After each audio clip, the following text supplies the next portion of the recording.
अस्सलाम वालेकुम। मेरा नाम डॉक्टर अब्दुल्ला है और मैं एफसीपीएस इंटरनल मेडिसिन और एमआरसीपी इंटरनल मेडिसिन में हूँ। आज मैं आपके लिए एक बहुत इंपॉर्टेंट टॉपिक लेके आया हूँ और ये टॉपिक शायद हमने पहले भी कवर किया हुआ है, लेकिन आज हम इसको मज़ीद डिटेल में डिस्कस करेंगे। टॉपिक है फैटी लिवर। ठीक है, आज मैं आपको बताऊंगा कि कैसे हम टेस्टों के विदाउट घर में ही अपने आप को जो है डायग्नोस कर सकते हैं कि हमें फैटी लिवर है कि नहीं। फैटी लिवर की तरफ जाने से पहले 3-4 बातें आपको बहुत ज़रूरी बता दूं कि पाकिस्तान में हर साल तकरीबन 2% लोग जो हैं वो लिवर फेलियर की वजह से उनकी डेथ हो जाती है। पाकिस्तान में प्रॉपर लिवर ट्रांसप्लांट की फैसिलिटीज़ अवेलेबल नहीं हैं, सक्सेसफुल लिवर ट्रांसप्लांट जो है वो नहीं हो पा रहा।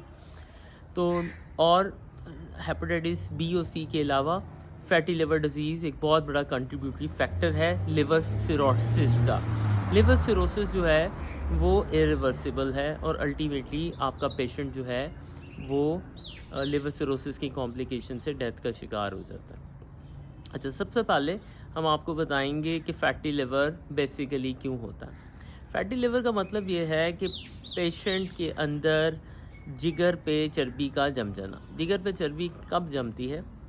एक लेमैन ये सोचता है कि मैं चर्बी वाली चीज़ें खाऊंगा तो शायद चर्बी जमेगी। ऐसा नहीं होता। अगर आप चर्बी वाली चीज़ें नहीं खाते या आप इवन वेजिटेरियन भी हैं तो आपकी जिगर पे चर्बी जम सकती है। इसकी 3-4 वजूहात हैं। अगर हम एक्सेस में मीठा खाते हैं तो उसकी वजह से ये मीठा जो है ये अल्टीमेटली अगर हमारी बॉडी को ग्लूकोज की ज़रूरत नहीं है तो ये मीठा जो है बॉडी के अंदर स्टोर हो जाता है in the form of fat. और ये जब फैट डिपॉजिट होता है लिवर पे तो अल्टीमेटली लिवर के सेल्स जो होते हैं वो स्वेल अप हो जाते हैं, इन्फ्लेम्ड हो जाते हैं और इसी इन्फ्लेमेशन के होते होते आगे लिवर फाइब्रोसिस का शिकार होता है और अल्टीमेटली फिर सिरोसिस हो जाता है। यानी सबसे पहले लिवर पे चर्बी जमती है, फिर सेल टूट का शिकार होते हैं, फिर टूट का शिकार होने के बाद लिवर फाइब्रोसिस होता है और फिर अल्टीमेटली लिवर सिरोसिस हो जाता है। ठीक हो गया। अब जो इम्पॉर्टेंट चीज़ है वो हमने देखना है कि पेशेंट हमारा शराब तो नहीं पीता। एल्कोहलिक लिवर डिजीज़ एक सेपरेट एंटिटी है और नॉन एल्कोहलिक लिवर डिजीज़ एक सेपरेट एंटिटी है। एल्कोहलिक लिवर डिजीज़ में आपने शराब को छोड़ना है और नॉन एल्कोहलिक लिवर डिजीज़ में आपने मीठी चीज़ों को छोड़ना है। अब मीठी चीज़ों में क्या क्या आता है? कोई भी प्रोसेस फूड है, बर्गर, शवारमा, पिज़्ज़ा।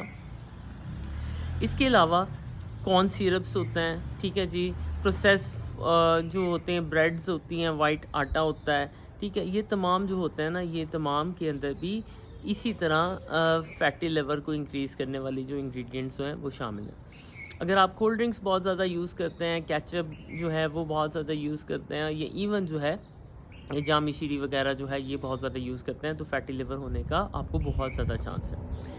अच्छा, अब सबसे पहले ये तो हमने चीज़ें आपको डिस्कस कर ली कि ये चीज़ें जो हैं हमने कम करनी है। इसके अलावा कुछ गाय का गोश्त वगैरह है, सीरी पाए, मगज़ और जो है इसके अलावा जो आप ये समझ लें कि बहुत ज़्यादा जो डीप फ्राई की हुई चीज़ें उनको भी अवॉइड रखना।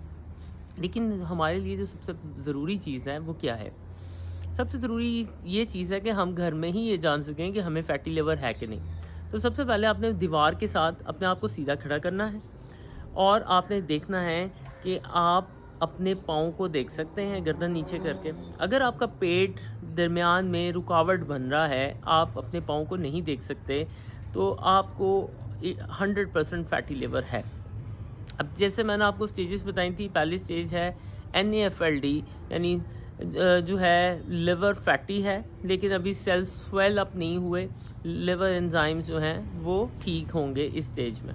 तो LFT का टेस्ट आप करवा सकते हैं। अगर LFT नॉर्मल है और ये पहले वाला जो आपको मैंने पॉइंट बताया कि आप दीवार के साथ सीधे खड़े होकर अपना जो है पाँव की तरफ देखें और पाँव नहीं आप देख सकते, तो फैटी लिवर है लेकिन अभी सेल जो है वो स्वेल अप नहीं हुए, तो आप ग्रेड 1 फैटी लिवर में हैं, तो इसको आप करेक्ट कर सकते हैं, अभी सेल डैमेज नहीं है।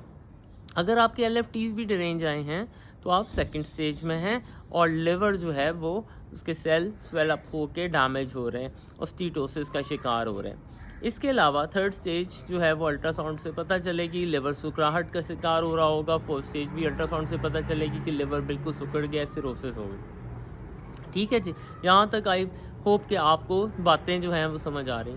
कोलेस्ट्रॉल और ट्राइग्लिसराइड का फास्टिंग में टेस्ट करवाना वो भी बहुत ज़रूरी है। अगर फास्टिंग में हम ये टेस्ट करवाते हैं और हमारा कोलेस्ट्रॉल और लिपिड प्रोफाइल जो है वो डिरेंज आ रही है, तो उसके लिए हमने जो है अपने ऑयल को, अपने घी को तब्दील करना। कौन सा ऑयल यूज़ कर सकते हैं? ऑलिव ऑयल यूज़ कर सकते हैं, कॉर्न ऑयल यूज़ कर सकते हैं, मस्टर्ड ऑयल यूज़ कर सकते हैं। ठीक है जी, ये तमाम चीज़ें आप यूज़ कर सकते हैं। कोल्ड प्रेस कोकोनट ऑयल वो भी यूज़ किया जा सकता है, ये आपकी सेहत के लिए बहुत अच्छे हैं। कुछ पेशेंट्स का सवाल होता है कि क्या हम देसी घी खा सकते हैं? जी, देसी घी खा सकते हैं, लेकिन उसके साथ फिर फिज़िकल एक्टिविटी करना भी ज़रूरी है। दिन में आपको 30 से 45 मिनट की वॉक चाहिए, तो हम पेशेंट को ये कहते हैं हर खाने के बाद आप 15 मिनट वॉक कर लें। 3 खाने हैं, आपकी 45 मिनट की वॉक हो जाएगी। अगर आप एकदम 45 मिनट की वॉक करना चाहते हैं तो सुबह नाश्ते से पहले वॉक कर लें। ठीक है, इसके साथ आपने अपना HbA1c लेवल करवाना है। फैटी लिवर के साथ जो है अक्सर पेशेंट को टाइप 2 डायबिटीज़ भी हो जाती है, तो HbA1c को आप मॉनिटर रखें।